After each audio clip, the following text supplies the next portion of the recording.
Stories are a strange thing. Constructs more often not. Fictions, but ones as vivid and real as real life. Sometimes more so. Indeed, it's easy to dismiss stories as fantastical truth. But what is truth? What is fiction? Sometimes it's not easy to tell. I think most would agree that life would be a whole lot easier if it were. Never having to wonder if you were being told the truth. It would be a weight off the mind. But then, whither the mystery? Where the spark of wonder that drives people? No, most of us live in a more interesting place when we live right where we are, in the middle ground, the grey space between truth and fiction, between what is known and what is not. Tonight, with your help, I hope to explore such a place. One I found myself just a summer ago, one I have been stuck in my way ever since. I was living in Suffolk at the time, and I just missed the bus where I hadn't bothered turning up either way. I was just lucky to have resulted in the same thing, me annoyed. I had at least another hour to wait for the next one. Yes, living in the country. So, what to do? Well, I figured I might as well take a walk. No point sitting at a bus stop for an hour. It was a nice day, so I headed towards the common. As I arrived, I noticed that I was in luck. It was the day of the Lions Fair, held every year in the summer. It's a kind of fair that's very much stuck in the past, in a way that would only be a good thing. It was a reminder of my childhood. All of the favourites were on display, the apple bobbing, pick the peg, throw the hoop, guess the sweets in the jar, the bean bag board thing, you know, the classics. I spent a good hour wending my way through the menagerie of stalls, with crafts and food interspersed between various games. I had for certain by that point missed the next bus too. All of a sudden though, when I thought I had exhausted everything there, my eyes fell upon something that seemed at once entirely out of place, yet at the same time perfectly fitting the environment. An old circus caravan. I looked at the caravan with incredible curiosity.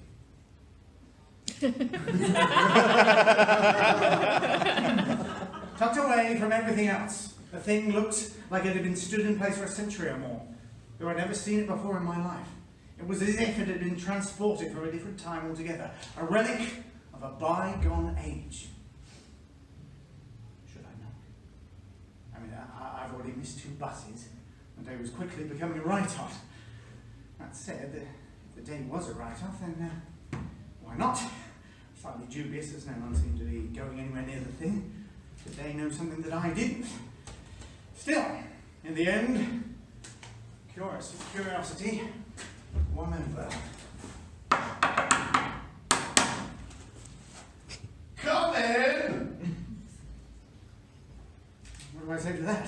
I mean, this is how horror stories start. One of me wanted to run away, but the other half, well, I opened the door, and it made me walk in. Welcome!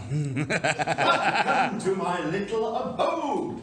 How may I help you?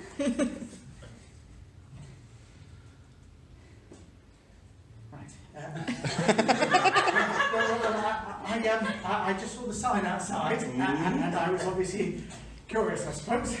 Sorry, I've been rather rude. My name. Names? Gosh, hey, what use are they, hey? What is the point of a name? What are funny things, aren't they? I mean, what can you really tell about a person? They give you a name before you even know who you are. Most people get their names in the early days. So, anyone who puts a stock on names, so from my point of view, are rather idiots, aren't they? So, anyway, I'm glad to see you agree with me. So, you were curious, were you? So, what exactly could I do for you? Because curiosity is a dangerous state to be in. Curious? Yes. Sorry, you're a storyteller. The caravan is amazing. Are you from the area? I shouldn't think so, no. Well, I'm glad to see that you like my caravan. It's been with me a tremendously long time. We've had many a happy time here, I can tell you. Come, take a seat. So, can I get you a drink? Tea, coffee? Oh, I don't really drink hot drinks. A glass of water would be nice, though. Thank you. I'm glad you said that. I confess I'm not much of a caffeine drinker myself. That makes me a bit on edge, you know. The first time I had a cup of tea, I was in Jaipur, the Pink City. A strange old lady gave me a cup. I'm afraid this little old lady in the warm, well, not a warm village, it was rather hot in Jaipur, put something in it, I think, and it made me a little giddy, somewhat hallucinogenic I became. I thought by that it was supposed to be very good. However, it was a very stressful afternoon after that, I can tell you. Really defeated the point of having tea at all. I must say, none of this experience so far, in the first few minutes inside the caravan, had put me at ease at all. It was a crazy old man telling me about a hallucinogenic tea. Not the stories I really had in mind. When I saw the sign, I was expecting Goldilocks and the Three Bears, not whatever shit show this was. Yeah, you've got to be careful with things like that. I'm quite sure what you're getting. You weren't, well, you weren't going to tell me that funny tea, were you? Oh, no, goodness gracious me, you're going a bit too far. It's far too rad. What? There you go. So, it was a joke, young man. You do need to lighten up. The offer was only one out of courtesy. I thought you looked like you were smart enough to give the correct answer in the first place, so I'm glad I'm not going to disappoint you. Anyway, it's just water, nothing special about that. Oh, sorry, thanks. So anyway, please sit. I'm going to sit down too, because you'll make me feel rather small if you're standing up over me. So, what sort of curiosity or story were you looking for? Well, I don't know really. How about something about this caravan? A lot of interesting objects about, not to mention the caravan itself. Oh, I don't know. This whole affair has been rather a reminder of my childhood. Stories were a big part of that too, and I don't know really. Well, say no more. Stories are part of childhood after all. But, however, they do not have to be simply confined there. For me, they are a joy. In stories, we find truths in unexpected places. It's a spirit of understanding that I believe I have just the story for you. Just a moment. In here somewhere. Years since Ah! Here we go. A puzzle box. Yes, indeed. You may like it. Sure. Thanks. So, once upon a time I received this box from a friend of mine as a gift. It was accompanied by a note that said, "Open me to find my true worth." So, a little melodramatic, I thought, but I appreciated the gesture. Unexpected presents are always a pleasure and a surprise, and it appeared to me that there was something further inside that it might reveal to me. A real gift, if you will. So, naturally, the first thing I thought I should do was open it.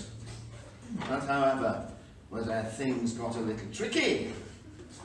I realised. A trick box.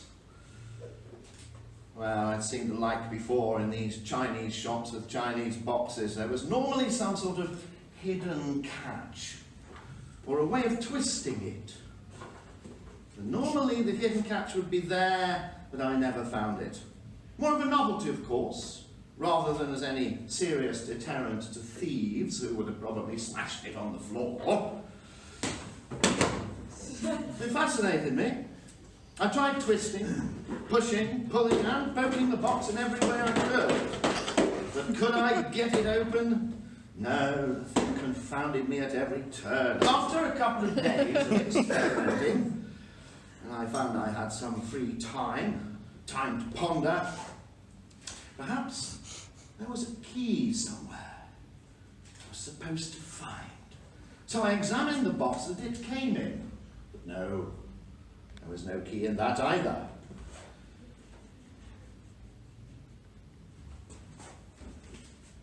I had not any idea. It was a puzzle of the purest variety. A week or so or more passed. I put it on a shelf and forgot about it. And I thought, as I was looking at the fridge, magnets. So, that's what I did. I went down to the local convenience store and brought myself a magnet. Great big one, just like a horseshoe. Once I returned, I rooted through all my books and papers and oddments to find out where I had left the box. So, naturally, I found it, and before holding it up with smug indignity, that was it. This was the answer. Magnets. I must have run that magnet around it, underneath it, above it, inside it, scraped it across it, to no avail. I even tried immersing it in water. Put it on the stove and heated it up, almost melted it. Now I'm afraid the box, though, stayed just as shut as it was on the day that my friend had given it to me. Honestly, after a month passed, I was generally giving up. I was going to follow the route of the thieves and smash it on the floor. But my own thoughts got the better of me and I didn't. Thank goodness. I didn't want it to defeat me. I tried everything, I really did, as I said before. Different frequencies of vibrations, shining a light on different parts of it, using laser beams, fastening electric wires on it, giving it electric shocks. Absolutely to no avail. It remained as firmly closed as it was on the day I first received it. It was the most baffling puzzle I had ever tried to solve. There must have been something I'd missed. Something intended in the box, but I really couldn't believe. Was I being so stupid?